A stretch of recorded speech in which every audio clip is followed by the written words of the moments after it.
Your highs, your lows, your loves, your losses. This is your Soul Care Companion podcast, hosted by Marcus and Marion. Your Soul Care Companion podcast, the place where faith, passion, and determination create the greatest stories ever told.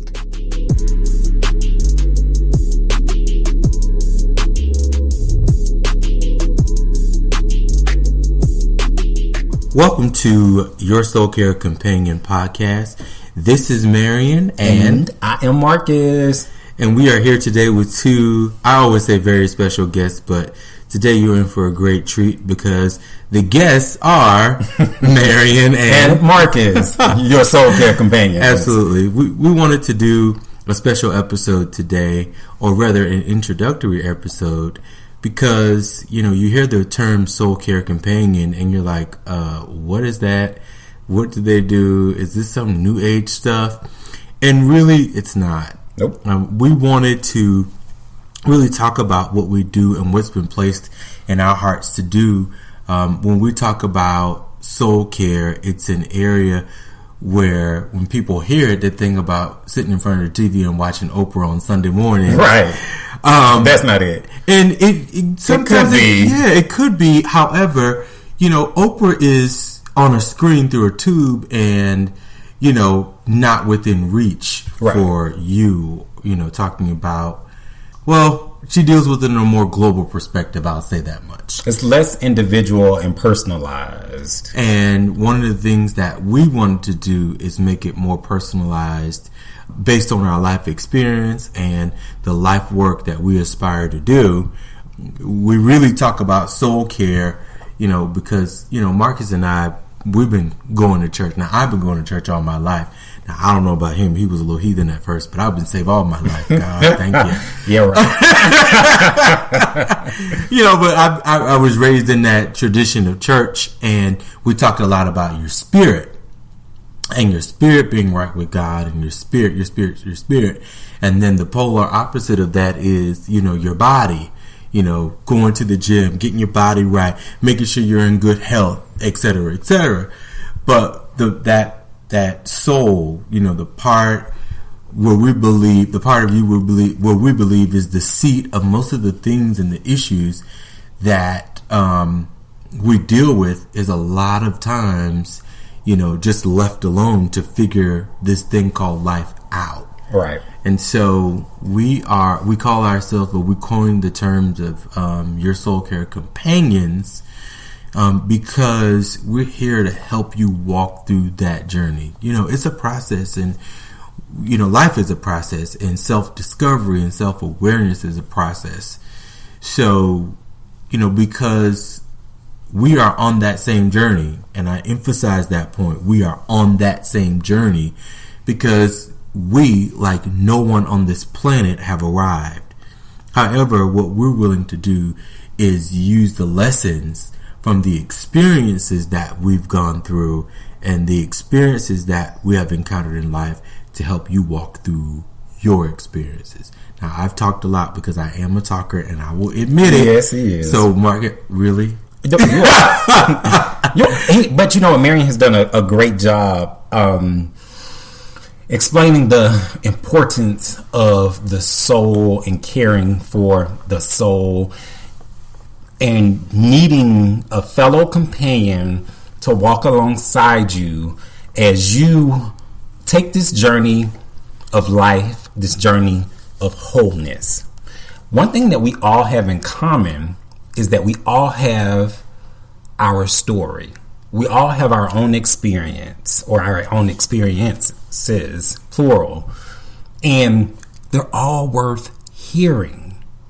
But a lot of times we don't know what we want or what we need until we're able to vent and spell out our experiences, what we've gone through and what we're going through.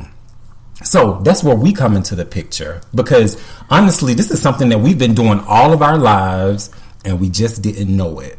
Right. Yeah. We've been walking alongside people, friends, church members, co-workers. We're the type that we meet strangers on the street, and we end up having a relationship with them. Like how we did the other day at Original Pancake House. But anyway. It happens organically when you open yourself up to walking alongside people. You will find yourself meeting other people who go through or who have gone through similar experiences as you. And when you do that, that's when life happens. That's when you're able to help other people. They're able to help you. You're able to establish friendships. And you realize that you're not the only person going through what you're going through. Mm-hmm. That's absolutely true, Marcus. And I just want to, emphasize the point that you just made, and it's talking about your voice. And, we are here to you taking your power back is you rediscovering, and I say rediscovering because at one point you did know what it was, your voice. Right. Rediscovering your voice to know the and taking back your pen to write. Many times, oftentimes, we find ourselves living a narrative that has been written for us. And you find yourself confusion and conundrum because you're walking out a plan, you're walking out a life, you're living out a story that you do not want to live out. You're not walking in your own truth, the truth of who you are, because the truth is your voice is screaming internally. And, you've been taught how to ignore it, how to suppress it, how to push it to the side, put it on the shelf, and it's gotten so dusty. And you have found yourselves, lost and confused. Like, I don't even know what I'm doing. When you live a life that's not on purpose, then you often have those questions. There's a quote that I absolutely love where the purpose of a thing is unknown, abuse is inevitable. And I want you to ask yourself the question, and of course it's going to be rhetorical because we can't get the answer from you right now. Right. But ask yourself the question, how abusive have I been to myself? Because, number one, I haven't even listened to myself. Or number two, I've ignored myself. Right. You don't even know yourself. You don't know what you like anymore. You don't know what turns you on. You don't know what makes you smile. You don't even know what makes you mad other than this cycle that you've been living for the rest of your life. And, not to really bring up Super Soul Sunday and Oprah so much, but the thing is, what if you were sitting in the garden with Oprah? What would you say? The truth is, most of us wouldn't have anything to say. All right. Except for, the thing is, like, when people ask you who you are, most of us will go, well, I am an accountant and I work for, XYZ firm, and, I'm a wife or a husband, I'm a great son to, my mother and father, I have 5 siblings and I'm a great brother or sister to them. But that all speaks to titles and positions, and watch this, who you are to someone or something else. Right. But it doesn't talk about who you are, and it doesn't speak to your life work many times. So we challenge you. We have a series in this podcast called the I Am series, and I just told Marcus that we wouldn't bring this up, but I feel like it is befitting to do so. The I Am series is where we have given voices to labels and demographics that typically would not have a voice or a label. We challenge you to come up with your own personal I Am after listening to this series. Absolutely. So, Soul Care is all about engagement. It's all about listening, and it's about talking, and it's about sharing. So I have a question for you, Marion. Yes. My question for you is, where is God in your life right now? Where is God in my life right now? I actually feel like, and this is going to sound ironic to a lot of people, this year, Marcus and I, collaborated a little, and we talked about some goals that we had. As a matter of fact, we did in November, December? We did. Some goals that we had for 2017, and one of mine was that I would actually go to church less. And I actually had a goal that instead of going every Sunday, I would go to church 2 Sundays out of the month, because I wanted to deliberately, I won't say look for or search for, but deliberately put myself in a position to see God in non-traditional settings. Right. And it has probably been the greatest discovery of my life, because I've been able to see God in everyone and in everything. It's a beautiful thing. So where is God in my life right now? Everywhere. Someone just asked me yesterday, how's life? And from the most sincere, genuine, and authentic place inside of me, I was able to say life is lovely. And that's crazy, because life certainly isn't perfect.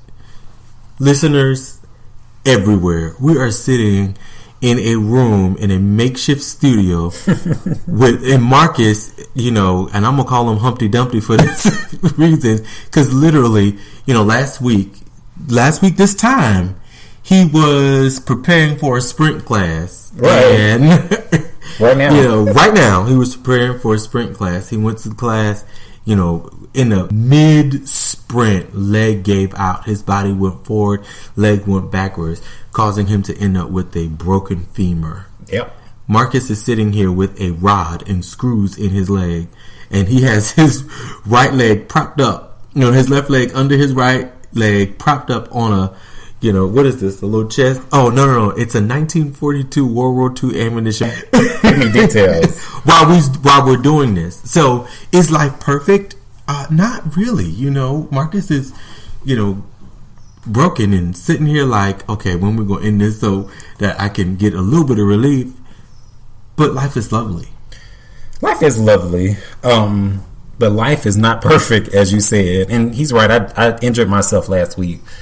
And just so you know, we have so much going on. Like, guys, we're creating so many experiences to meet you, to journey alongside you. And this happened dead set in the middle of it. And it's just like, God, you got to be kidding me. I stayed in the emergency room for quite a while, and I stayed in the hospital for about, 2 or 3 days. Yes. But it caused a huge interruption. And it's just like... Or so you thought. Or so I thought. So if I had to answer the question that I asked Marion, where is God right now? Right now, honestly, I'm experiencing God as a mother. Oh, wow. A mother. This season, I've been so strong and so independent and, going and helping everybody else out and handling it after I quit my job. And I was taking on the world, and I felt strong and I felt happy about it. But then when this femur broke last week, and just so you know how serious this is, the femur is the strongest bone in your body, pretty much connected to everything. When this femur broke last week, it's like, yo, my spirit broke, my soul broke. And I'm having to really lean on and depend on God as a mother, like lay my head in God's chest and cry and weep, because I don't have the strength and the independence that I once had. I'm also leaning to God for encouragement during this season, because there's still so much that we have to do. But I'm also leaning on God to really figure out who Marcus is in this season. This season. Because that can change from season to season. Mm-hmm. And, once we think that we figured us out, like this, and the us that we knew yesterday does not apply to the us we are today. Absolutely. So, I'm glad you shared that, because it leads me to another point. People, all we have is today. That's the only thing we have, which is why soul care is a daily process. Principles that I've learned or that I've heard of, in the Bible. Now, let me tell you something. I am a world thinker and very cultured. I use the Bible as a a guide for principles. Because here's the truth, and y'all can, I'm open